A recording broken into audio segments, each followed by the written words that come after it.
Gusto mo ba na hanap-hanapin at habol-habulin kanya sa lahat ng oras? Yung sobra siyang mababaliw sa kakahabol sa'yo at hanap-hanapin kanya bawat minuto.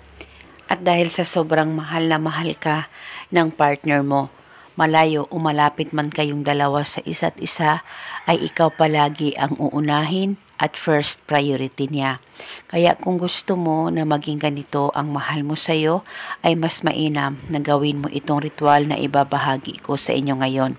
At paniguradong ito ay makakatulong sa inyo kahit okay man kayong dalawa ng partner mo o kayong dalawa ay nagkamalabuan, ay pwedeng gawin ang mga ganitong pamamaraan. Basta dapat 100% ang paniniwala mo at dapat palaging buo ang loob at tiwala mo sa mga ganitong usapin. Pwede mo ito gawin sa kahit na anong araw o oras na gusto mo. Ang gagawin mo lamang, kumuha ka ng papel at panulat at isulat mo ito sa papel. Pangalan at apelido, ako lamang ang hanap-hanapin at habul-habulin mo. Isulat mo lamang ito ng 3 beses. At pagkatapos, kumuha ka lamang ng 1 kutsarang asin at 1 kutsarang asukal.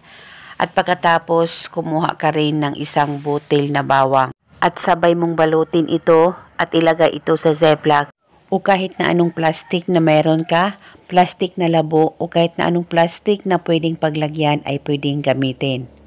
At pagkatapos, hawakan ito saglit, ipikit ang mga mata mo, pagkaisipin mo siya ng mabuti at banggitin mo lamang ang nakasulat sa papel ng 3 beses, pangalan at apelido at iyong hiling. At pagkatapos mo na itong mabanggit, ay dalhin itong ritual kahit saan ka man magpunta at paniguradong hanap-hanapin at habul-habulin kanya sa lahat ng oras.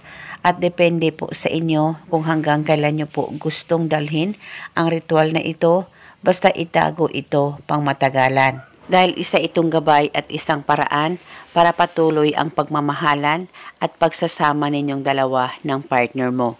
At eto muna sa ngayon, maraming salamat po sa panonood. May God bless us all.